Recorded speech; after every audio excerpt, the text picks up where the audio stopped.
Olá, bem-vindos a mais um Café Filosófico. Hoje a gente vai conversar com Edgar Moria, do Instituto Internacional de Neurociências de Macaíba. Bem-vindo ao Café Filosófico. É muito bom ter você aqui para falar sobre um assunto tão interessante, né? Obrigado pelo convite e pela oportunidade de falar sobre neuroengenharia. Neuroengenharia. Então, vamos começar com o básico, né? O que exatamente é neuroengenharia? Então, neuroengenharia é uma combinação de duas áreas, neurociências e engenharias. Aí, neurociência, você pode estudar desde células até o comportamento de um ser, por exemplo, ser humano. Então, nós estudamos lá em Macaíba, parte celular, molecular, comportamento, e agora nós agregamos ferramentas da engenharia para melhorar a análise, entender a complexidade do sistema nervoso.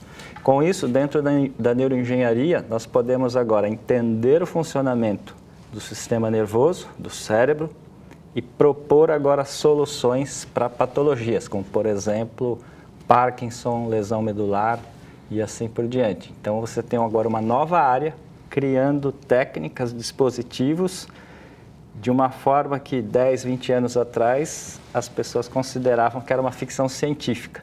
E hoje é uma realidade em plena Macaíba, aqui no Rio Grande do Norte.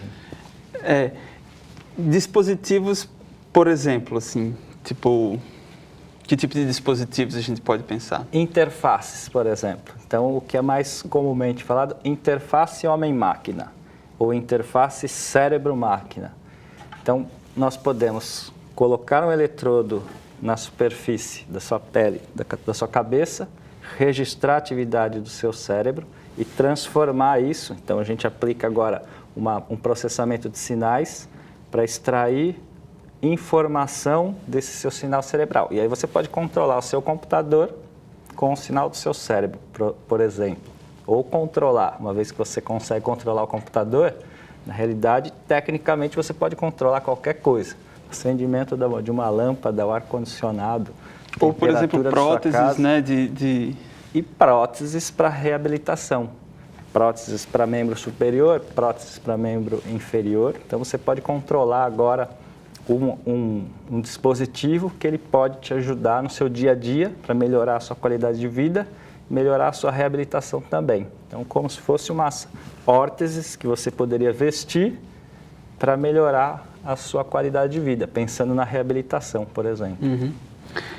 Tem várias áreas dentro da neuroengenharia, como é que se divide? Essa é uma parte bem interessante da neuroengenharia, porque ela agrega conhecimentos de diversas áreas. Robótica, tecnologia, nanotecnologia, processamento de sinais, biologia. Então, todos esses profissionais hoje, eles trabalham juntos. E esse é o grande desafio para o Brasil, que tem uma formação na graduação bastante segmentada. E na neuroengenharia você trabalha muito interdisciplinar, junto. né? Totalmente interdisciplinar. Então, você utiliza conhecimento da matemática, da física, da engenharia para propor agora formas de analisar dados ou criar dispositivos que são aplicados dentro da biologia, para você recuperar funções. E você faz essa passagem do orgânico para o sintético, né? Que a gente é uma máquina de carbono, mas a gente está começando a se conectar com máquina de silício. O que está acontecendo na realidade não é nem passar do biológico para o sintético. É a integração. Integração. Então, provavelmente, daqui a pouco nós teremos pessoas no dia a dia utilizando dispositivos como se fossem marca-passos e aquele dispositivo é útil para aquela patologia que ele tem ou para evitar outras patologias. Então, você nem sabe que você vai ter uma doença porque o dispositivo ele está agindo. Tem várias categorias de dispositivo, né? Você estava falando que tem a interface... Cérebro-máquina, que aí você pega o sinal direto do cérebro para enviar para o equipamento, ou uma interface homem-máquina. O mouse, por exemplo, do computador é um tipo de interface homem-máquina. Mas você pode usar o movimento do seu corpo, você pode usar sinais agora do seu músculo, do seu nervo, a sua voz. Então, você pode usar outras informações do seu corpo para interagir com o ambiente. Agora, essas interfaces, elas são todas externas, né? Eu coloco eletrodos aqui. Existem interfaces internas? Isso, nós temos tanto interfaces externas, nós chamamos não invasivas. Sim. Então, nós criamos uns sensores que você coloca sobre a pele, registra a informação do seu corpo ou pode também aplicar estímulos. Essa é a não invasiva.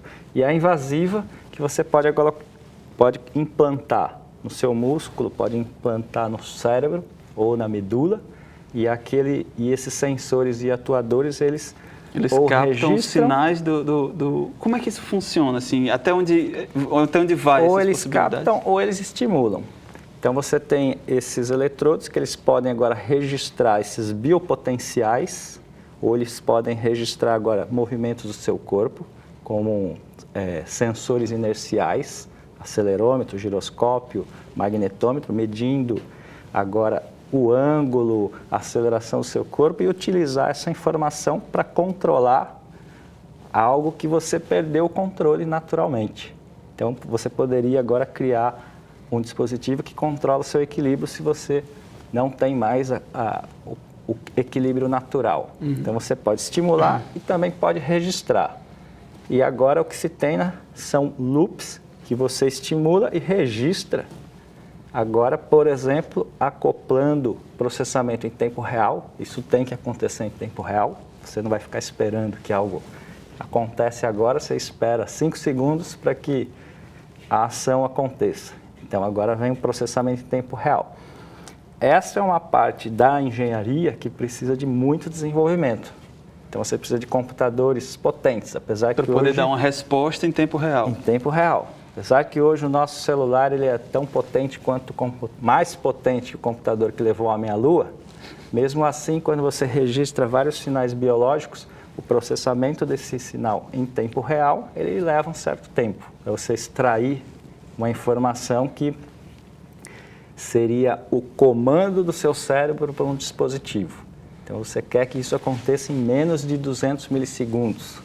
Então, menos de 100 milissegundos. Para não ter um lag, né? Para não ter um lag, você mexe e fica esperando acontecer algo. Você não vai gostar de interagir com algo que demore tanto.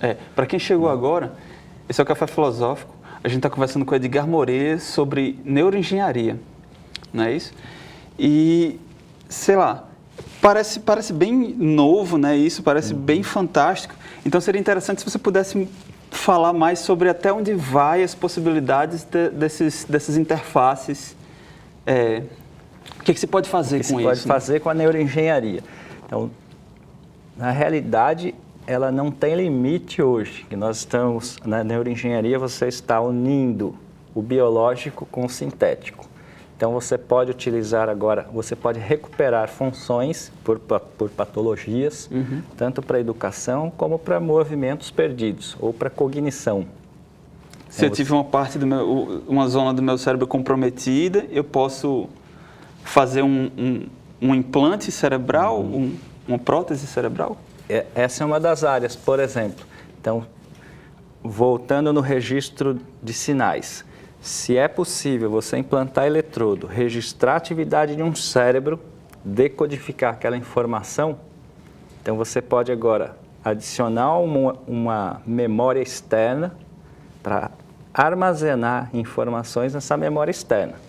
Então, nós fizemos em 2013, registramos a atividade de um cérebro aqui no Rio Grande do Norte, no modelo animal, e enviamos essa informação para um outro cérebro nos Estados Unidos. E o outro modelo animal, praticamente, ele tinha que fazer a mesma coisa, do que o animal que estava no Brasil. Só que ele só fazia isso com a informação recebida direto no cérebro dele.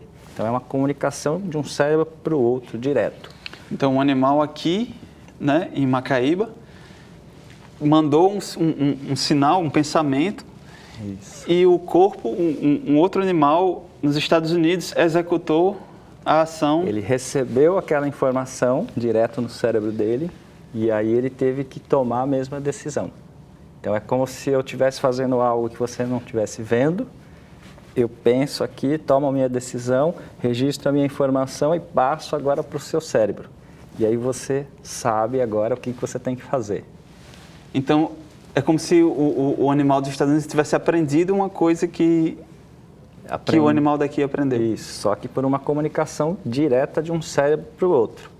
E qual que é a importância disso? Você abre perspectivas agora para justamente recuperar funções de um cérebro que teve um acidente vascular, por exemplo, um derrame, ou teve um acidente e perdeu uma parte do cérebro, ou uma doença neurodegenerativa, como é o caso do Parkinson, do Alzheimer. Então você pode agora criar esses dispositivos que vão ajudar um cérebro que a recuperar a funções. saúde dele. Exatamente. Só que agora é uma rede neural que seria externa. Interessante. A pessoa poderia usar isso também para, por exemplo, como a gente vê nos filmes de ficção científica, para aprender um determinado conteúdo? Tem trabalhos já nesse sentido. Quando você treina um modelo animal, pega essa informação e transfere para um outro. Então, a hipótese seria que essa transferência facilitaria o seu aprendizado. Então, isso está em teste, mas é uma hipótese para ser provada. Então, com a sua atividade neural, você passa para um outro cérebro para facilitar ou acelerar o aprendizado daquele outro modelo ou aquele outro cérebro. Ou você faz um movimento, eu pego essa informação do seu movimento, passo para uma outra pessoa e aquela pessoa vai aprender, por exemplo, um movimento esportivo mais facilmente ou mais rápido. Seria uma possibilidade. Outra coisa que eu acho que também pelo menos é um sonho que eu tive já muitas vezes, compor, né? A pessoa compõe músicas na cabeça, eu acho que muita gente faz isso, né? Imagens, etc. Sim.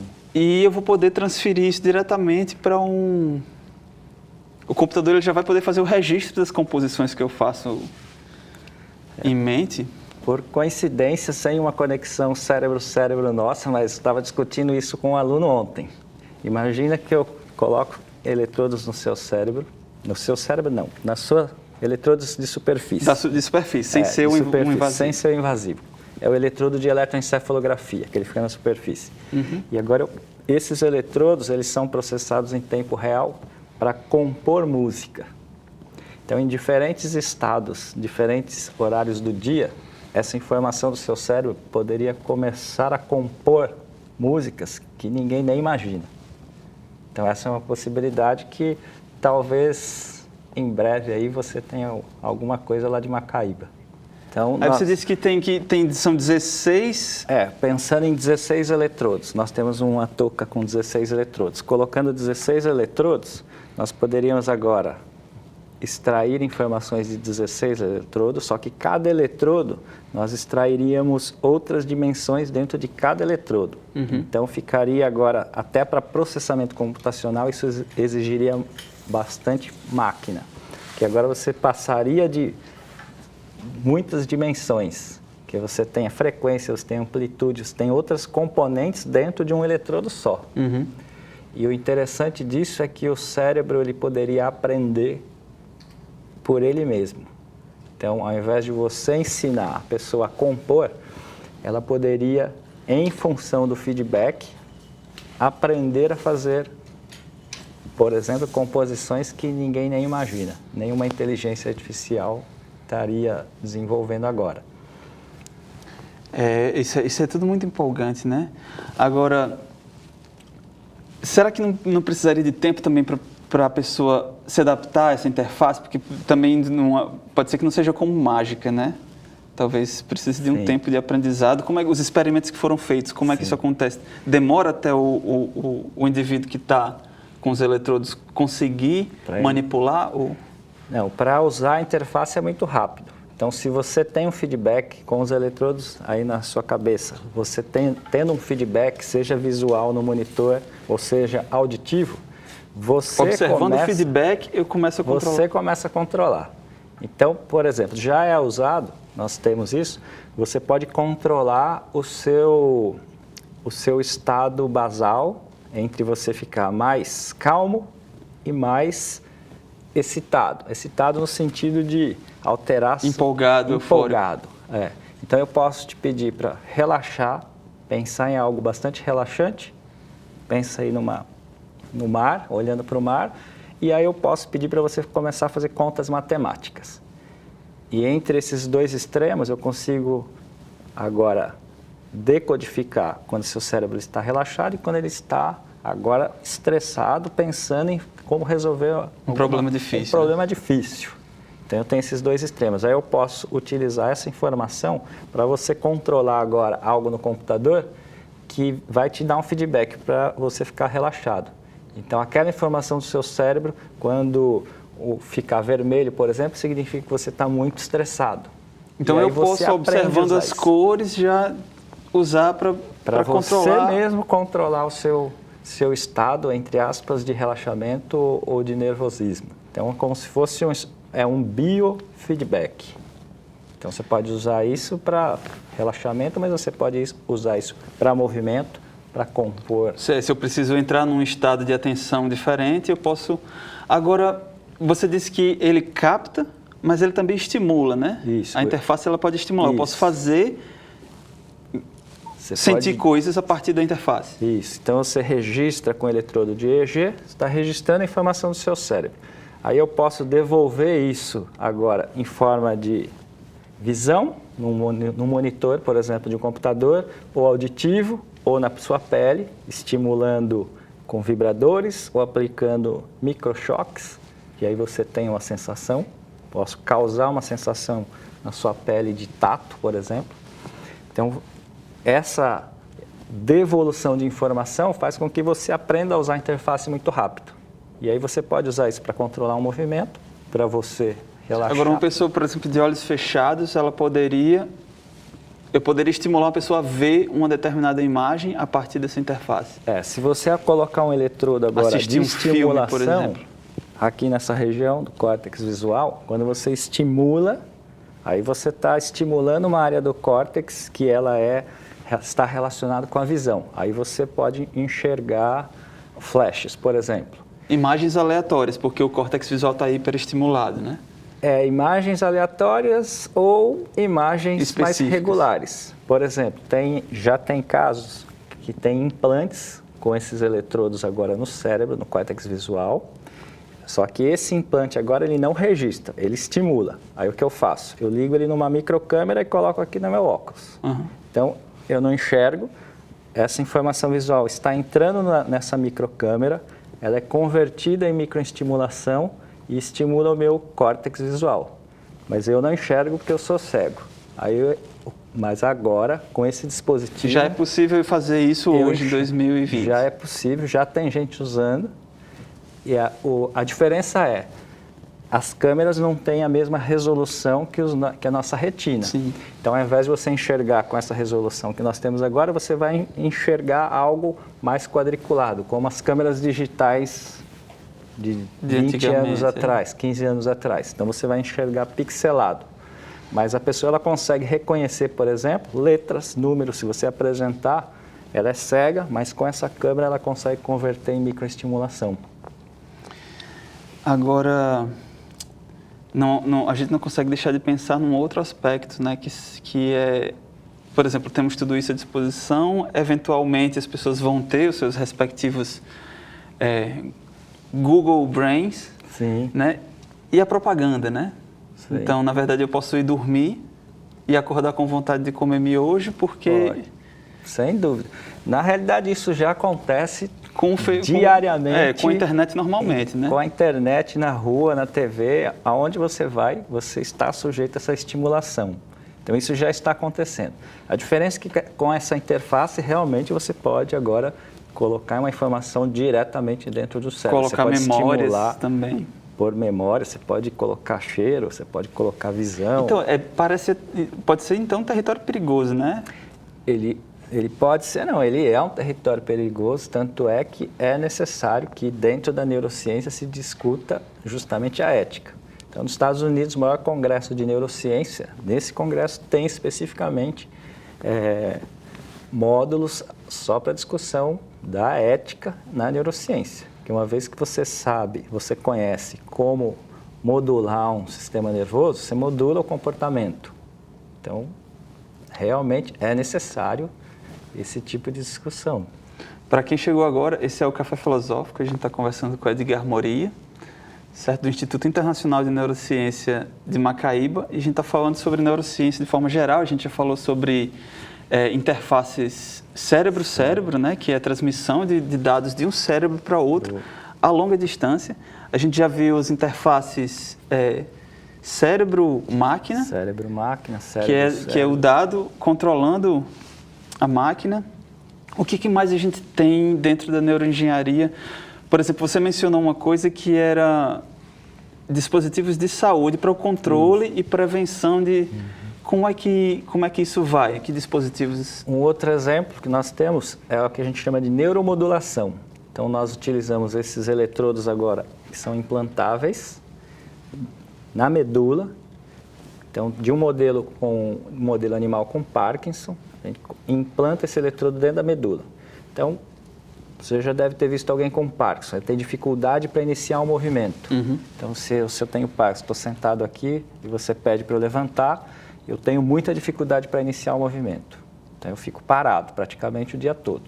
Com esse eletrodo implantado na medula, quando você liga a estimulação, no nosso caso, o modelo animal ele começa a se mexer normalmente. Nós publicamos isso em 2014. Com um implante, um animal com Parkinson, ele recupera o movimento. Então, primeiro ele é treinado a fazer o movimento de pegar alimentos e colocar na boca, que são movimentos complexos pensando no sistema nervoso. Ele teve que aprender isso, demorou bastante tempo para aprender. Depois você deixa esse animal com parkinsonismo. Então, ele fica parado, ele tem dificuldade para iniciar um movimento, como se fosse o paciente mesmo. Agora, você implanta eletrodo na medula e aplica uma estimulação elétrica. Quando você liga a estimulação, esse animal ele volta a se mexer, ele vai lá, pega a comida, come normalmente, quase que normal. Isso foi feito com o modelo animal. Qual é a parte interessante disso? Então, primeiro foi provado com modelos animais e hoje no mundo tem pelo menos 4, 5 laboratórios testando isso em seres humanos e está funcionando. Então, essa metodologia que você implanta eletrodo na medula, ela recupera o movimento no Parkinson, nos pacientes. Então, ele volta a andar, volta a comer sozinho, volta a escovar os dentes sozinho, tomar banho, ele ganha independência. Então, se você pensar, é um dispositivo implantado, estimulando essa medula e restaurando o movimento do seu corpo inteiro, praticamente, né? Era algo que você não conseguia imaginar 15 anos atrás, 20 anos atrás, que no Parkinson tivesse essa solução. Agora, isso, por exemplo, porque a gente tem um incremento de memória, a gente tem um incremento de saúde, é como se, na verdade, a partir da neurociência, a gente pudesse se tornar, na verdade, uma nova espécie, né? Um novo tipo de evolução, não é isso? Sim. Existe essa discussão do quanto que a neurociência, quanto que a ciência, na realidade, ela vai transformar o ser humano num outro ser.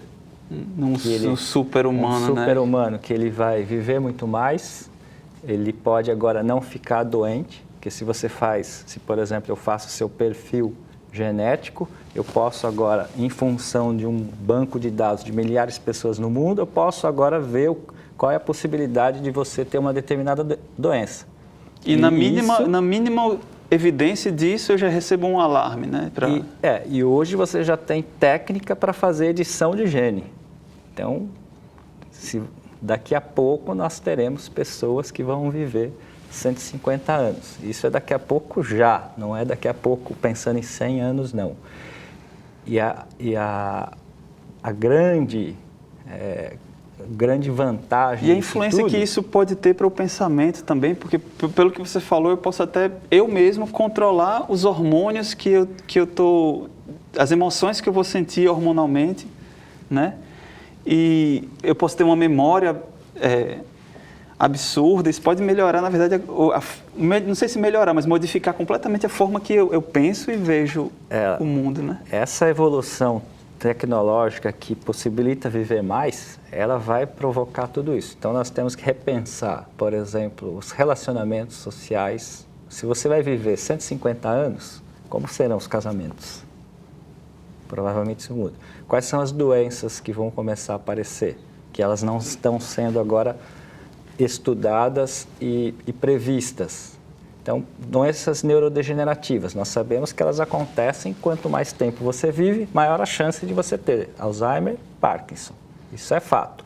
Uma vez que você começa agora a ter essa possibilidade de edição genética para evitar que você tenha esse tipo de doença, você vai viver certamente muito mais. Mas vão aparecer outras coisas. Podem aparecer outras coisas e aí você pode ter agora lesões por causa de acidentes. Então, aí você teve um acidente, agora como que você recupera isso, já que você não vai ter outras doenças e vai viver muito mais.